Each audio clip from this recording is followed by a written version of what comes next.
This episode of The Clear Out was recorded on the 26th of September 2023 at home in Wicklow. And it's an episode, in a way it's an episode about fear. In a way it's an episode about fear of oneself. And if fear is too strong a word, maybe discomfort. But I do look at the idea of filling the void, filling that empty space that we are afraid constitutes who we are. So it's an episode about identity, and it's an episode about getting comfortable with oneself. So I explore that with my thoughts and feelings, with my feelers. They're twitching on top of my head. I am interrupted by a cat at some stage of the podcast. I'm not sure if that'll be there on the audio, but an interruption it was. So that's it. Do you want to step into the void with me? Don't be afraid. Don't be afraid. I'll be with you. Or do be afraid. I'll be with you. But we can do this together. So keep listening. I'll join you right around the corner. Cheers. Ooh, not gonna change my mind. Leaving the dream behind. Hi, my name is Dara Clear, and you're listening to The Clear Out. You're very welcome. Thank you so much for coming back if you're a return listener. And welcome for the very first time if this is your virgin experience of this podcast. Is that an inappropriate way to start? Is virgin a word that might get one cancelled, perhaps? I hope not. But if it's your first time, you're breaking new ground. You're breaking new ground. You haven't been here before. It's the first experience of this thing. It will be a consummation of something. And I'm very, very happy to have you here. I mean, I say I'm very, very happy. It's hard to quantify that. It may even be hard to qualify it. But I am grateful. I am grateful for anyone who presses play, who comes to spend this time with me, this time on the journey. So, if you haven't been here before, it's pretty simple. I just like to have a look at how we live in our heads, in our bodies. I love to have a think about how we cope with whatever's going on. And yeah, I use myself as the main guinea pig because I've no one else to work with, okay? So it's not narcissism, it's necessity. I'm dealing with what I've been dealt. And I'm very accepting of that. And I just share my thoughts, share my experiences, bounce it off other things that are happening out there in the big bad world. Maybe reference a movie or two, maybe draw on the world of martial arts, maybe drop in some philosophy, some psychology, some I don't know what. And all of it ultimately is meant to be of assistance. It's meant to be of use. It's meant to help you in some way go, I'm not the only one who hasn't a clue. I'm not the only idiot failing daily. I'm not the only one who's overwhelmed and bemused and baffled, puzzled, disoriented, that's the word, at a loss for how to put one foot in front of the other. Not all the time, but I feel like that's part of the state of being, and that's where I like to sort of turn my gaze. And that's not a homosexual army I have who I position on a battlefront. I turn my gaze to face the enemy. No, I turn my gaze to that place of questioning, that place of problem solving, that place of probing. Probing is another one of those words that's vaguely inappropriate, but it is the mode of this thing here. It is the mode of the tell. Probe, dig a little bit deeper, lift up another rock, go deeper, dig, uncover. What's at the source of this? So, that preamble put aside, today I am interested in the void. The void. The great unknown. Now, if I say something like the great unknown, you might think we're going spiritual. You might think we're going heavenly. You might think we're going universal. But no. I have been thinking of late. Sounds like that could be a paraphrase of Hamlet. I have been thinking of late about identity. And identity is something I return to again and again. It's kind of the great who am I? And I think that's at the heart of a lot of sort of angst and a lot of anxiety. Who am I? What am I doing? And who am I often finds its solution in identity. This is who I am. Who am I can often find its solution in what am I doing? So function. So identity and function. And does identity lead to function? Does function lead to identity? And function, function and purpose are not quite the same thing. I think purpose has more intent. Function is merely action. However, we can build a story as we do, as I do. We can build narratives based on actions. How does this person live? What are they doing? To what do they apply themselves? With what are they obsessed? To what do they constantly return? In my case, I constantly return to this seat, this microphone, this process to talk through my thoughts, to talk through my reflections, to talk through my own lines of inquiry. Because I'm curious. I'm curious to see, well, what am I fixating on at any given time? And my assumption, I spoke a few weeks ago about the danger of assumptions, but I do have an assumption that on some level, most of my lines of inquiry are pretty relatable. I assume that many of us are sticking our noses into the same musty corners. That could be unpleasant. You might want to bring a mask or a clothes peg for your nose. You might want to bring some air freshener, maybe a duster or two. Dust balls. Speaking of which, there are many dust balls in this house. I mean, I do not consider us an unclean family here in #blessed, but with three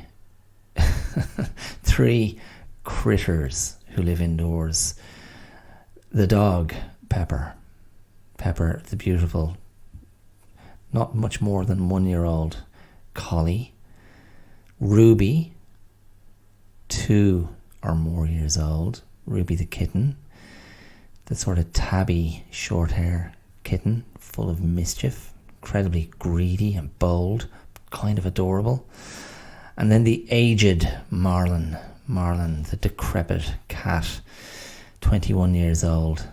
I shit you not, 21 years old, spends a lot of time sleeping and looking for places to pee and food to eat and more sleeping, and she really is a furry bag of bones at this stage, God love her. But she was the first baby. She was the first baby in this family. So those three animals, and Marlon, by the way, is long-haired. Between the three of them, there are these fabulous accumulations of hair, animal hair, fur, dust, I guess. And I find myself just walking through the house going, oh, what was that? What was that organism? What was that entity peering at me from a corner down near the floor? And I go, oh, it's a ginormous dust ball. How delightful. Yeah, anyway, I just, as when I said the word dust, it made me think of that. I disposed of a few of those this morning. Not the pets, the dust balls. Anyway, so yes, back to this idea then of identity. And I've used the word void. Now, maybe the Latin phrase tabula rasa, if that's how you pronounce it, clean slate, yeah? Tabula rasa, a clean slate, or an erased slate perhaps. That is sort of how I think of us as nascent beings. If we're talking about way back at the start of our own lives, little babies, little embryos. And in a way, it's an impossibility, isn't it? It's impossible to be a true blank slate because we're inheriting things. And so we have nature, we have something in us that we've been given biologically, genetically. And some of those things are going to nudge us in certain directions in terms of our base setting, in terms of our personalities, in terms of how we are naturally positioned in the world. And then nurture and environment are going to be huge shaping factors in our lives as well. And I think we all accept that. I think we all accept that on one level, on some level. But most of us at a certain point, I think particularly in our adolescence, we start to really engage with the idea of who am I? And sort of not just who am I, but maybe who am I going to be? And maybe we can think in almost, in terms of destiny. This is who I am and this is what I'm going to do. This is who I am and this is, there's a space. There's a space in the world that's waiting. It's waiting for me to fill it. Now, I don't know, that may sound very grandiose, very ambitious, but I mean, let's just keep that in perspective. It's not necessarily, I'm trying to say those things in actually quite neutral terms, that we may have a sense or we may have a belief that we will naturally journey towards something that fits us. Now, problems come in with the aforementioned nature, nurture, environment. Problems come in with just that natural insecurity and uncertainty of being young, of trying to work things out, of trying to adapt, of trying to fit in, of trying to assimilate with those around us, or the difficulty of finding ourselves butting up against things around us that we don't recognize, that don't resonate with us, that don't chime with us, and we may experience that feeling of alienation, of dissonance, and the failure to sort of recognize ourselves in that space, and that creates conflict, and that of course will contribute to angst. Unless you're a young person with an extraordinary sense of self-possession, with an extraordinary sense of the aforementioned destiny. This is what I'm going to do. This is my path. I was like, when I went to university, I was young. I was about 17. No, I wasn't. I was 17 when I went to university. I was very young, very green. And there were obviously lots of other young people around me, mostly a bit older than me, but not by much. 18, 19. But I was always amazed at people at that age who were like, yeah, this is what I'm doing. And had a sense of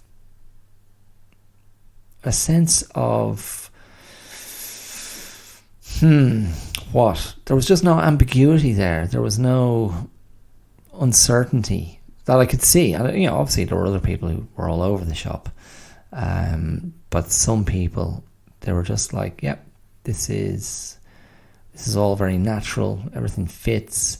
And it wasn't a product of or attached to arrogance or hubris. It was just, okay, I don't know. They were sort of untroubled in some way.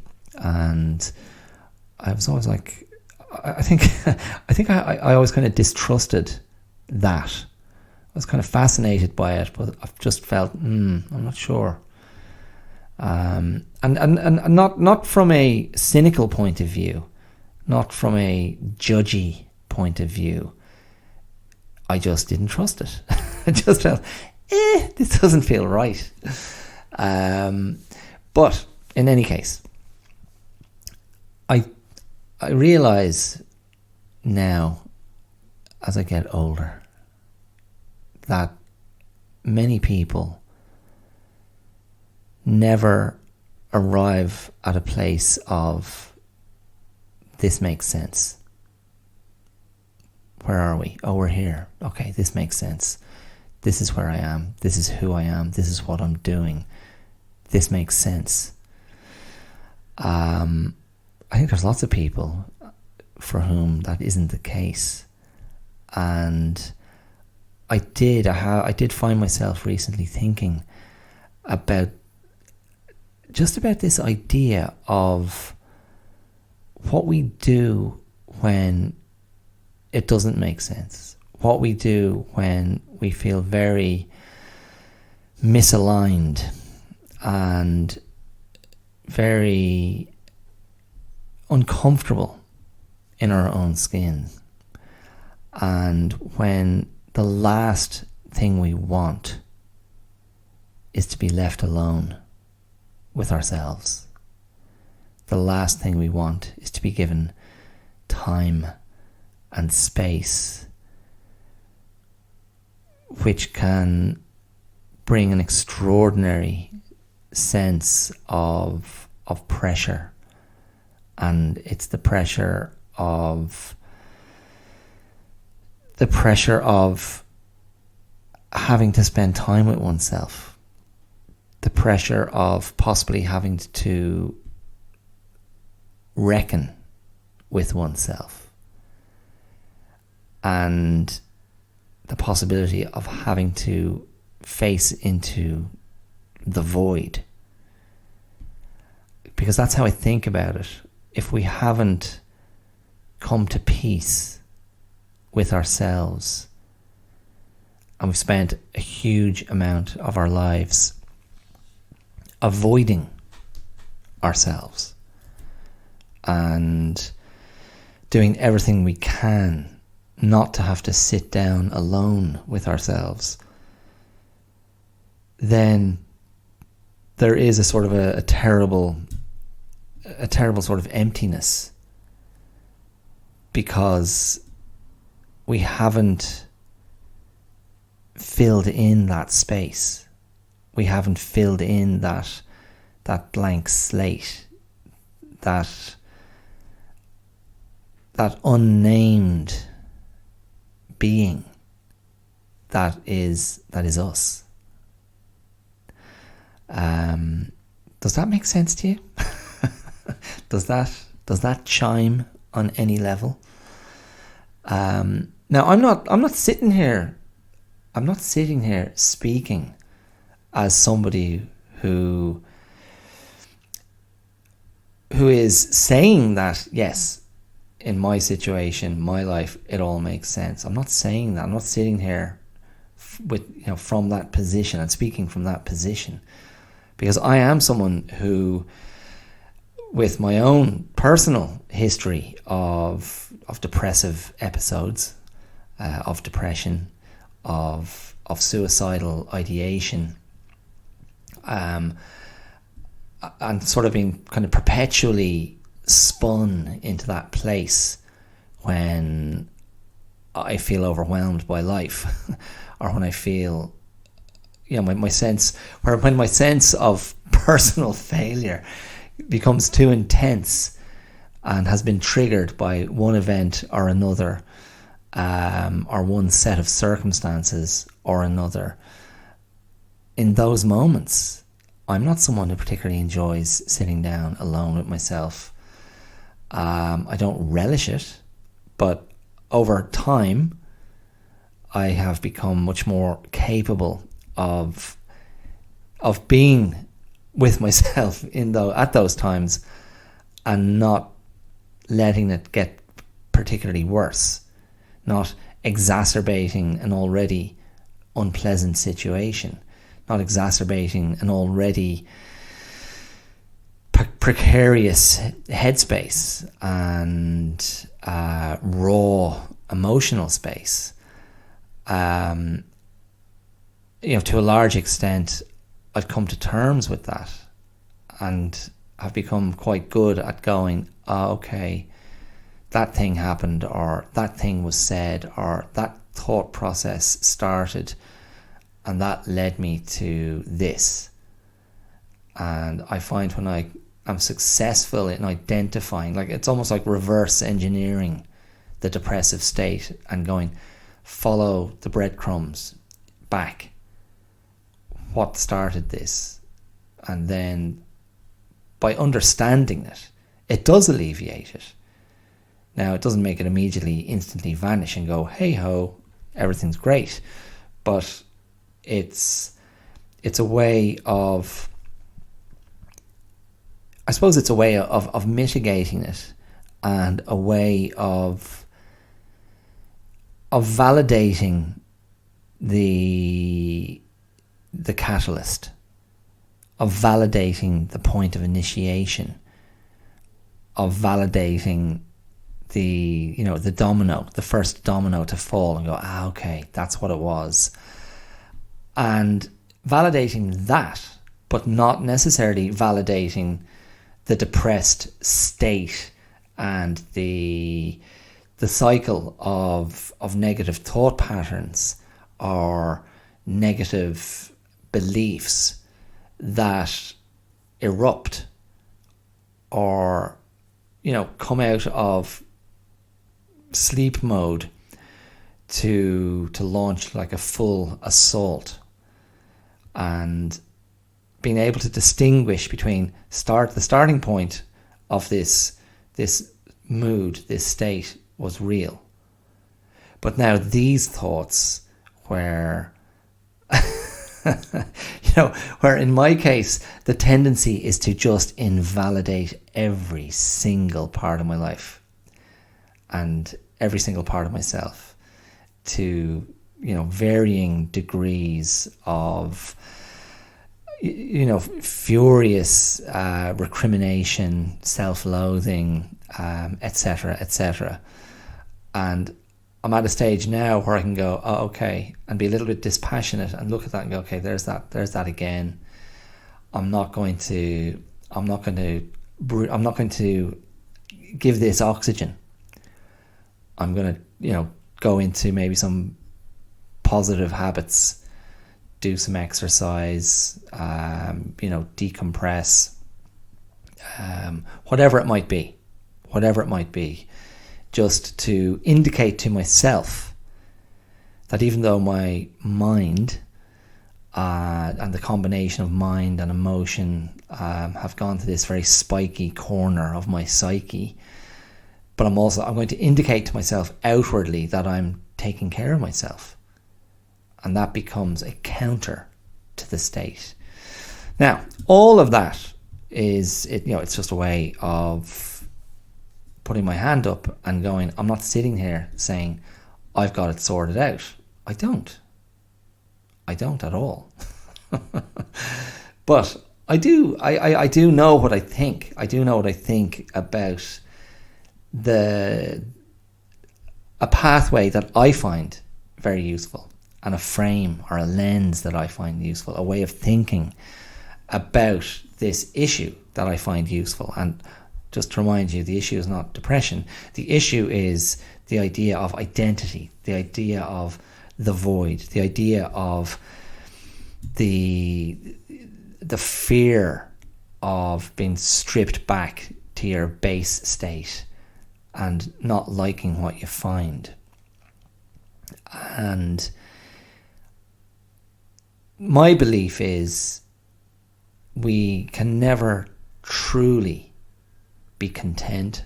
We can never truly achieve what people refer to as happiness until we are fully comfortable with being reduced to our most basic disposition, our most basic essential self, without any paraphernalia or accoutrement or whatever it might be that we may use to project an identity. And I say this as somebody, and I spoke about this in one of the very early episodes. I'm saying this as someone who used to, routinely, for a couple of years, it felt like, routinely wear a trilby hat everywhere I went. And I just want to say, a hat is not an identity. A hat is not a personality. But it didn't stop me trying. So and again, just to quickly, to summarize the attachment to a trilby hat, it was simple. My interest was I was really into movies. I was really into old Hollywood movies. I was particularly into old gangster movies. I'm not talking about Scarface. I'm not talking about Goodfellas. I'm talking about the old gangster movies and the old actors, from the golden age of Hollywood. We're talking Edward G. Robinson. We're talking James Cagney. We're talking Humphrey Bogart. These guys, those movies, Key Largo and the like, the Maltese Falcon and the like, those ones, Public Enemy. That's where that was my jam, and I was like, I want to look like those guys, and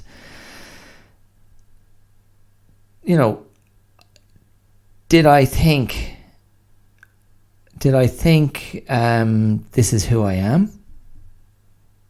Did I think this is my identity? I don't know. I just thought, that's a cool hat. I love that hat. I want to wear that hat. I wasn't going around in the full attire. I wasn't going around, with a suit and spats. I just had the hat, and I was known to wear braces or suspenders, if you prefer to call them that, to hold up my trousers, my pants. And sure, occasionally I'd maybe try and sharpen it up, maybe a black shirt, maybe white braces, maybe a nice tie, maybe a pair of tan chinos, I guess.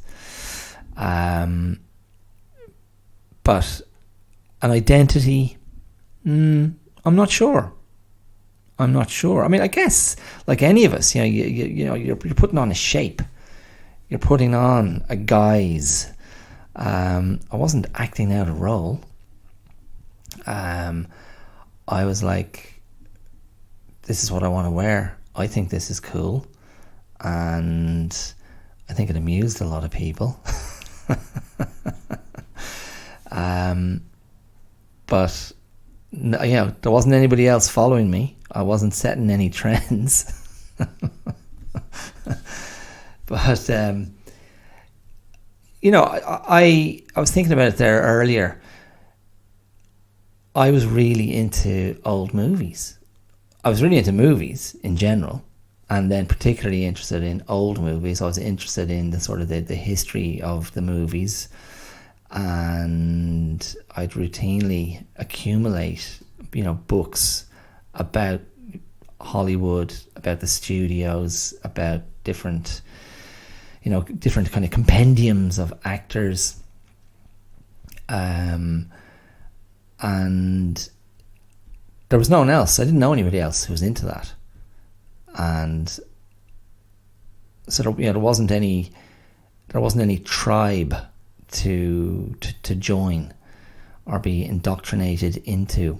There was no rite of passage, but it wasn't a problem. I just felt, okay, well, that's grand. That's what I'm into, and no one else has to be into it. It's all good.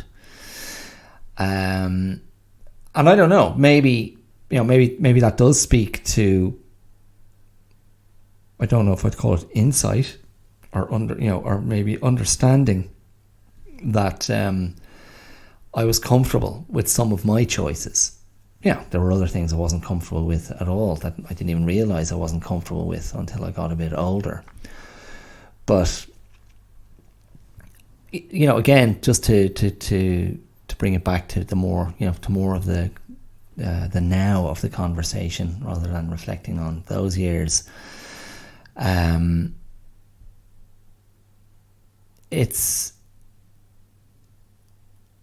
suppose it's almost like entering into a Zen relationship with oneself, if I could put it that way.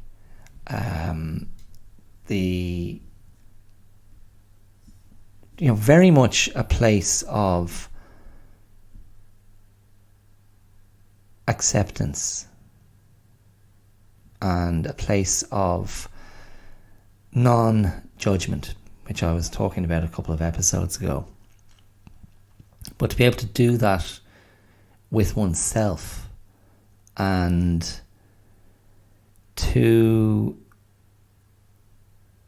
and this is what I'm talking about when I'm talking about like stripping it back, because I think people's habit is to identify us.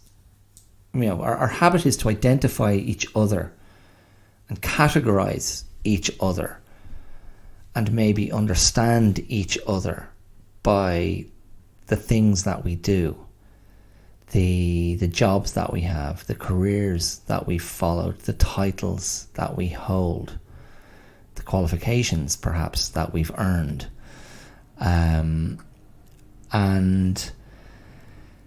that's fine. It serves a purpose. What purpose does it serve? A labeling purpose. Oh, you're a teacher. Oh, you're a farmer. Oh, you're a driver. Oh, you're a doctor. Oh, you work in IT. Oh, you're an accountant. Oh, you're this, you're that. I generally find that the least interesting thing about a person, or it's the thing that I'm least interested in. I'm always interested in what's this person like? Who are they really? what's what's the base setting? Because that'll tell me so much more. But some people, now I don't want to put this into romantic terms, because there'd be a danger or a temptation to do that when somebody is particularly fulfilled or has a particularly vocational relationship with the thing that they do. I mean, I know there's a farmer who lives up the road from us here at #blessed, and that is a guy who will talk to you all day long about farming and, you know, new farming approaches and modernizing farming and sustainable farming, eco-friendly farming, incorporating biodiversity, and that is his life, and it feels very authentic. It doesn't feel like there's an undercurrent of angst beneath everything. And so I could choose to romanticize that guy and go, well, look at him now. He really is, you know, in the right place. He's found the right fit. I mean, if I don't romanticize it, what do? I just go, well, isn't he lucky? It's just a happy coincidence, good fortune that life allowed him to do that, to find the right place to do what he does. Now, I don't know this guy really, so I don't know the evolution of his personality. I don't know the evolution of his journey. I don't know where he came from in terms of, did he come from a farming background? Is that all he's ever known? I mean, that does tend to be the case with farmers.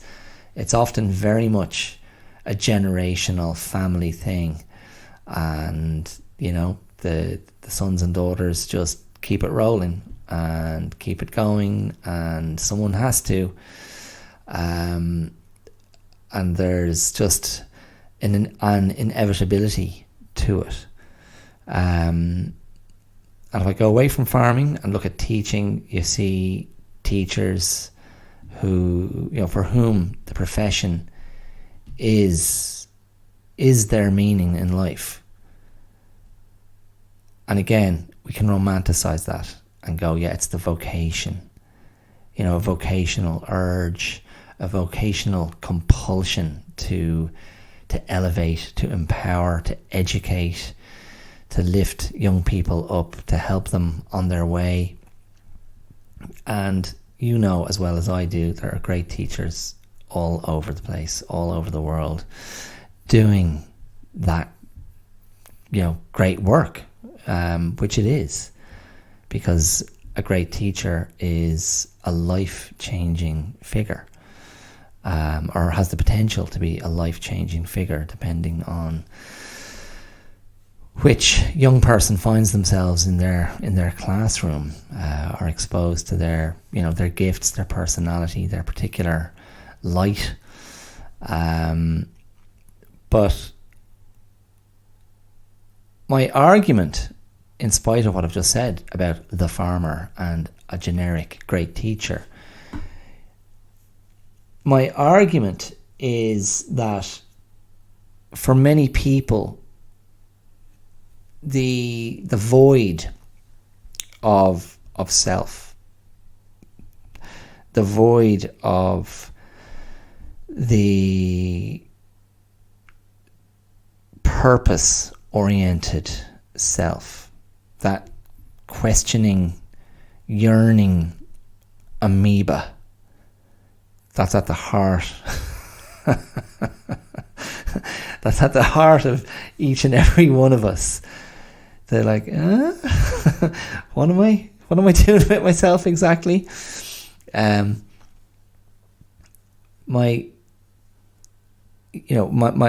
argument is that many of us fill the void with a job title. I am a, boom, and just put it in there. What am I? I am a, boom.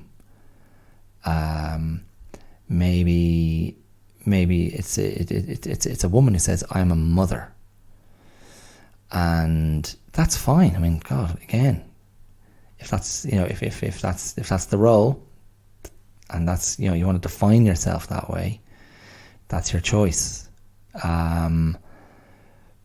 But and again, I'm not, that's just a coincidence that mother came to mind. Okay, I'm not about to have a big go at all mothers.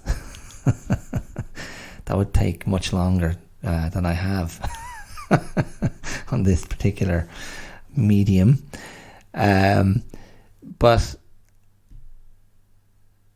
when we throw a title onto ourselves, when we self-identify as something, it can, in many cases, just be a very convenient way of ending the conversation. Do you know what I mean? It can be a very convenient way to go, well, that settles that, because now you can fill in the space with all your knowledge, all your experience, all your information about mothers, doctors, teachers, computer programmers, whatever it might be, writers, actors. And I mean, talk about actors for a second. Many people will go, actors, we'll go with our, we have an idea of what a successful actor is. Someone who's in movies, who's sustained a long career in the spotlight, has done very well. And yet many actors are very insecure, full of self-doubt. You hear a lot of actors talk about imposter syndrome, and and again, I'm implicating myself in this as a sometime actor. There's a reason actors are drawn to that profession, to putting on other faces, to putting on other personalities. Sometimes that is about a discomfort with the self. Sometimes that is, that's a great avoidance strategy. Oh no, I'm not me today. I'm Dr. Henry blah blah blah. I'm Buck blah blah blah blah. You take on the personality of the character, and you can erase yourself. The self-effacement, the self-erasure, and lose yourself and go, that's who I am.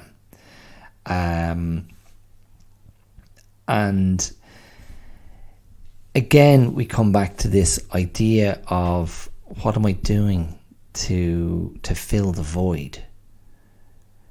So for actors, how many hundreds of characters can I play to fill the void, and to avoid myself?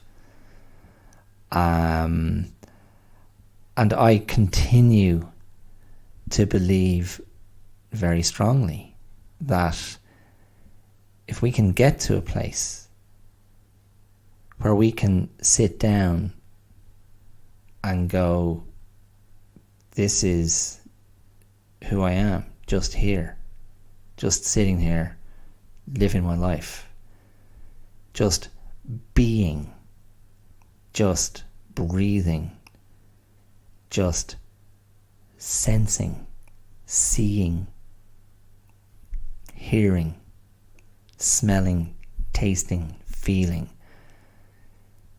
Can I get as stripped back as that and sit deeply, comfortably in myself and go, I'm okay? And let that be enough. let that be what defines me. See, I think that's a very scary thought to a lot of people. A lot of people want to rush in and fill that void with something. Yeah, but you have to be doing something. There has to be something else. I mean, the whole, the harsh, cold reality, the harsh, cold economic, transactional reality of modern life means it's almost impossible to peacefully achieve that state, because there's such relentless pressure to survive. And in this, the great cacophony of the internet age, the digital age, these first kind of decades of the 21st century, survival is not enough. There's a desire for exceptionalism. There's a desire to thrive, to excel, and to do it in a massively performative way, to show everyone, to perform your life for everyone. We've never had more access to everybody's aspirational journey. And for all the noise, for all the colour, it is just static. A lot of it is just interference. It is just this unceasing disruption, this endless noisy gabble of human jibber jabber and human jostling for attention, for approval, for love, for affirmation.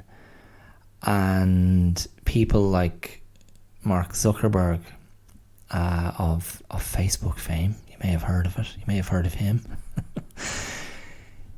They have tapped into that.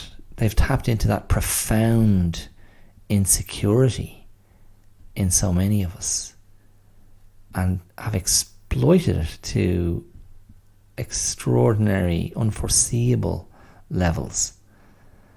But if you reduce everything to somebody picking at the scab of human neuroses and then finding a way to capitalize on it, you go, oh yeah, well, that makes sense, because we are flawed. We're flawed, a flawed species. We're flawed individuals. Of course we are. And it's having the ability to look into the window of everybody's house means we're caught up in an endless cycle of comparison and an endless cycle of competition, an endless cycle of measuring up or measuring down, and it's distraction, it's sleep deprivation ultimately, because we need to be in a more natural cycle of destimulation and decompression and dropping down through the gears and switching off and coming back to the physical animal that we are, we need to drop back to that place and go, oh yeah, I'm an animal who needs to sleep, rest, be still, to digest, to recover, to renew, and then to slowly go again and build up and start moving through the gears again. The animal would say we should be hunting. What do we do? So what do we do if there's nothing to hunt? Or what are we hunting now? And of course, I asked that question, and that could...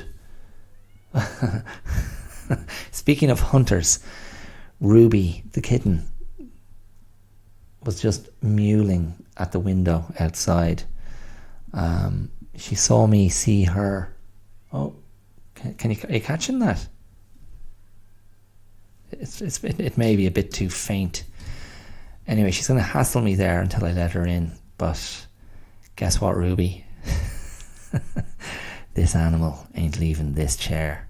So Ruby will have to wait. It's not raining, don't worry. It was lashing earlier this morning, but it's actually turned out to be quite a nice day. Yeah.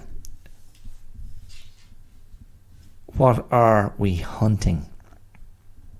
I mean, last week I spoke about Billy Budd, Herman Melville's Billy Budd, and the filmed version of that from 1962. But when I think of what are we hunting, I ask that question, it does make me think of Moby Dick. You know, the great white whale. What is the great white whale we're all hunting? Is it this conception of happiness and success that so many of us have? A conception that I believe has been massively contaminated and perverted by the internet age, by the tech age, by what we're all being exposed to so unmercifully at such intense rates of repetition and frequency. I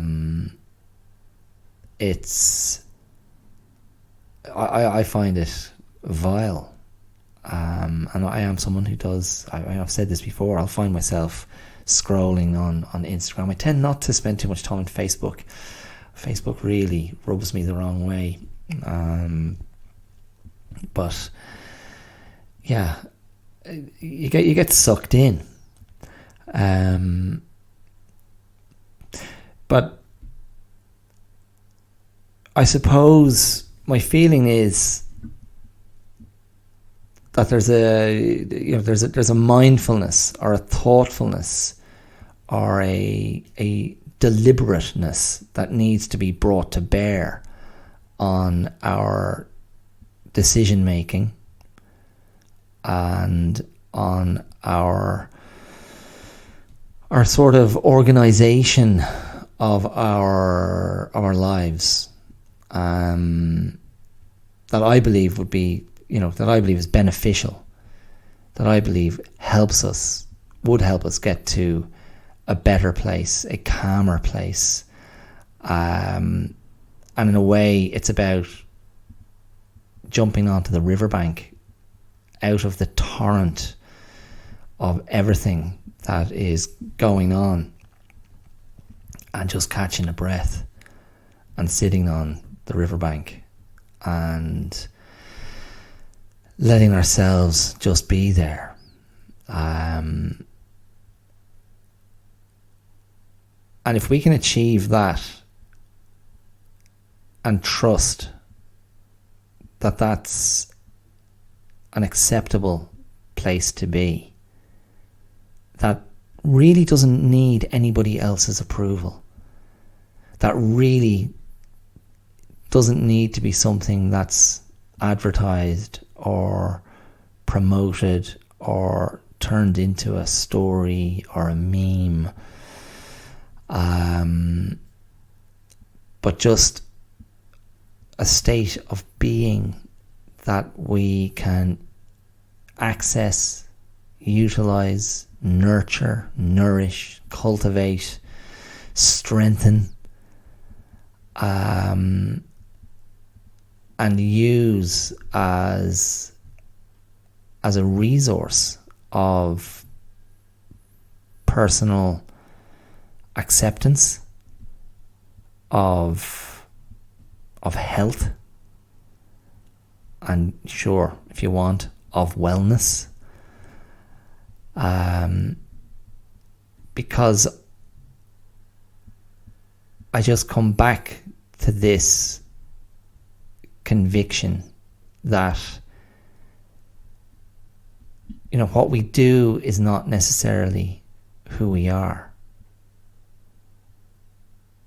I mean, it's just not who we are. And we don't have to let ourselves be defined by others.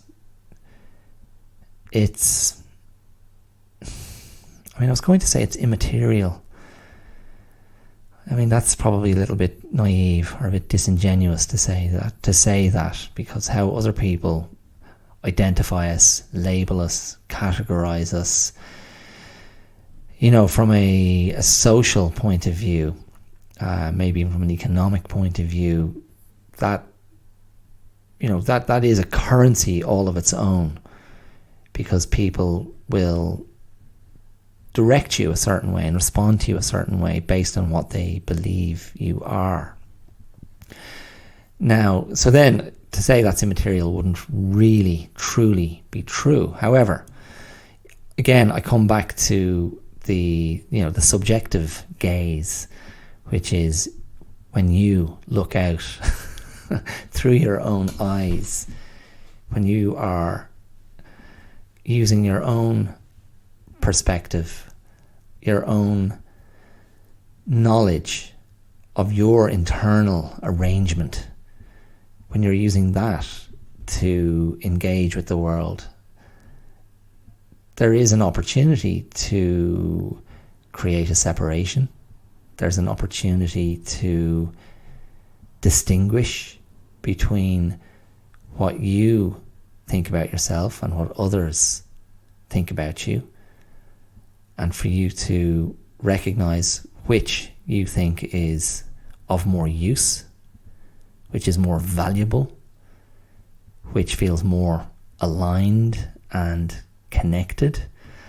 And I would love to think that it is your subjectivity, it is your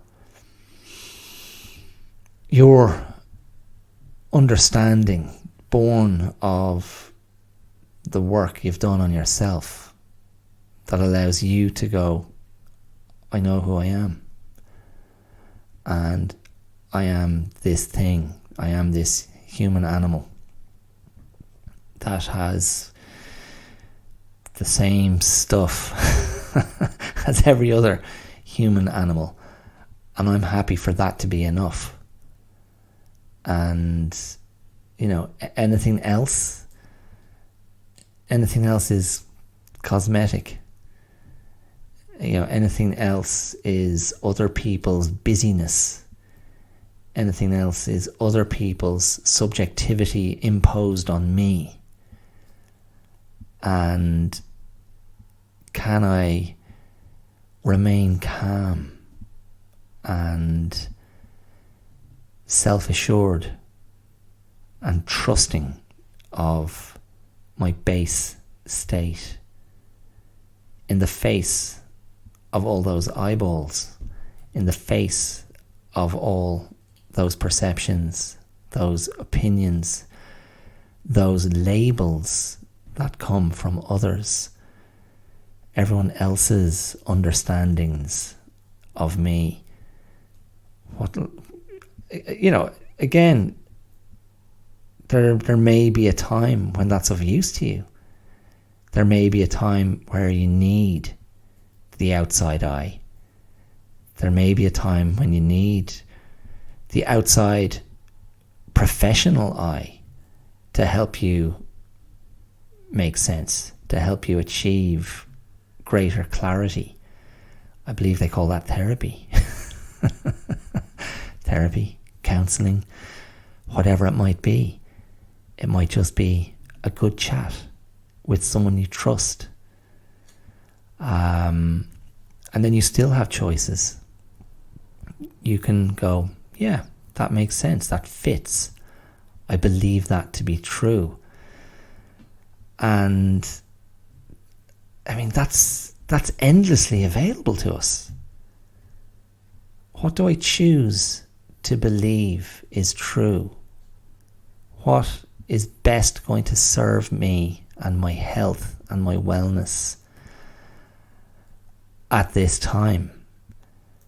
Now that opens up a can of worms, because you might go, well, sometimes you might choose to believe something that's absolutely delusional.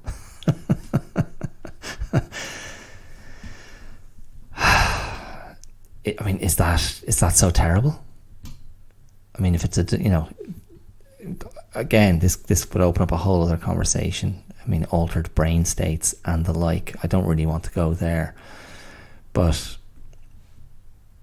again, I think ultimately, what we're talking about is a level of awareness, of a cultivated insight, and of acceptance. And for me, it's symbolized physically and energetically by stillness, calmness with that stillness, and groundedness, a sort of descent, a settling, that is serene underneath everything else. Because I feel that a lot of what I'm talking about, if I'm talking about this modern age, has any age ever not been modern at the time? The guys who came along after the cavemen, they're like, in this modern age, we holders of bronze, in this cacophonous world, this hectic pell-mell world of bronze. I mean, this age, that the acceleration of technology, the acceleration of all the imbalances in the world. I'm not going to go through the list that I normally go through, but you know what I'm talking about. This is a world in disarray. This is a world that is disconnected. And see, that's the thing. I come back to that idea of the stillness, the settling. When we settle down, we come to rest. And our place of rest is a place of connection. It is a place of contact. And I know a lot of what I'm saying can probably be described as very individualistic in a way. The idea of, and I've spoken about this before, the idea of the soul traveller. That's S-O-L-E, not S-O-U-L. Although maybe you could interchange those words. But the soul traveller in the universe. I mean, I do believe in that idea. Like, ultimately, you are on your own, underneath it all. And again, that's part of the void, isn't it? Can you travel in the void and go, I'm okay. It's grand. I've got a bit of oxygen. I've got a bit of fuel. I have a map. Or I know what solar system I'm in at least. I'll be okay. I'll survive. But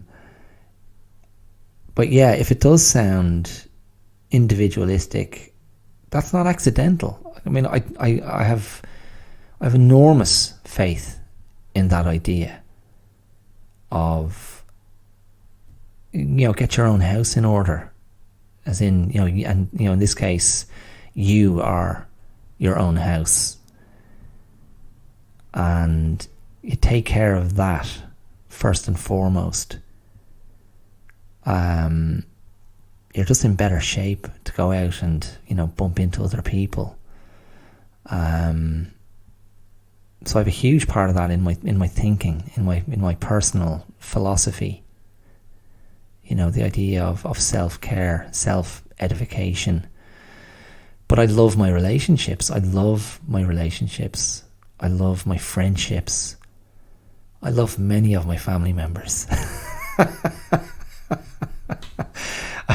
I love my relationship to nature, to movies, to music, to literature, to whatever, to thought. I love my marriage, even though my marriage is a battleground. I love fighting for it. I love the importance of it to me. I care deeply about that journey. I care deeply about my wife, my daughter, of course. So again, don't fall into the either or. Don't fall into the zero sum. Oh, you're very individualistic. You must not care. Let's not be stupid. Let's not be stupid, for God's sake. Let's engage our brains. We've got them. We've been given them. Let's engage our brains. Let's embrace contradiction. Let's embrace complexity. Let's embrace nuance. Because there is a contradiction with everything I'm saying. Settle down. Get stillness, contact, rest, the animal. I recognise that there's a contradiction there with the amount of time I spend going, how am I going to pay my rent? How am I going to survive? What does the future hold? How am I going to achieve economic stability? How am I going to convince my wife to keep faith with my my projects, my own aspirations, my own creative leanings, this ongoing experiment that is the podcast? It matters. It matters. I care about what she thinks. I do care about her approval. I don't care about everybody's approval. It's a select group. So there you go. I'm not sure I have anything else to add. Last week's episode was very long, but that was a big spicy subject last week, male desire, and I'm not satisfied that I addressed everything I wanted to address there, but it's something I can return to at another time. Okay, so look, I think I'll leave it here. The void and identity. Have that conversation with yourself. Maybe you don't need to. Maybe you disagree strongly. I think one thing I maybe didn't express clearly or at all perhaps was just that idea of how work, of course, work, the necessity of work. It's not just that work fills the days of the week and helps, obviously, facilitates people surviving and pays mortgages and all the rest. That's what it is. I think the great other function of work is that it stops people thinking. It allows them not to think. It's sort of an escape, and it's another great way to, it's like a sponge soaking up the what's in the void. So that was just another thing I wanted to mention, and yeah, it I think it's why so much work, so many jobs, so many workers, they are anonymized in work, And there's a real sadness in that, but it's a great comfort to people as well. I can just be immersed and erased in this role, and I don't have to think about myself. I don't have to face the questions that lie within. I don't have to wrestle with myself. And think about it, a lot of people who retire, that's not an easy transition. That's not a straightforward transition, because suddenly it's thumb twiddling time, chin stroking time, and that can drive people to distraction. I need to get back to work. I need to be doing something. I need to fill my days. I convince myself that this podcast is a form of work. I don't know. You're going, bloody right, it's hard work for you. Hard work listening to it. Yeah, listen, you can turn it off anytime you want, pal. Okay, that's all I'm going to say. Thank you very much for listening. Throw me some love on social media if you want. All the links will be there wherever you're listening to the podcast. You can email me any thoughts, suggestions, feedback, whatever, at theclearoutlive@gmail.com. And if you don't want to throw love, but you'd prefer to throw money, you can do that too. You can use the Patreon link, which also should be there where you're listening. But just in case, it's patreon.com/theclearout. And for the price of what? A cup of coffee? A cup of tea? I paid €4 for a latte in Dublin the other week. That seems like a lot. A sandwich, whatever. You can support this independent podcast, which I try to make worth your while every week. Yeah, I'd really appreciate it. Anything you could give would be gratefully received. I'd welcome you to come on board as a patron. But otherwise, as I say, you can spread the love and spread the word out there on the World Wide Web. Okay, that's all for another week. Stay safe, stay well. Don't be afraid of the void. Just drop down through the gears. Be yourself. Be yourself, because as a friend of mine said, be yourself. Everyone else is taken. I'll leave you with that. All the best. Mind yourselves. See ya. Good luck. Bye.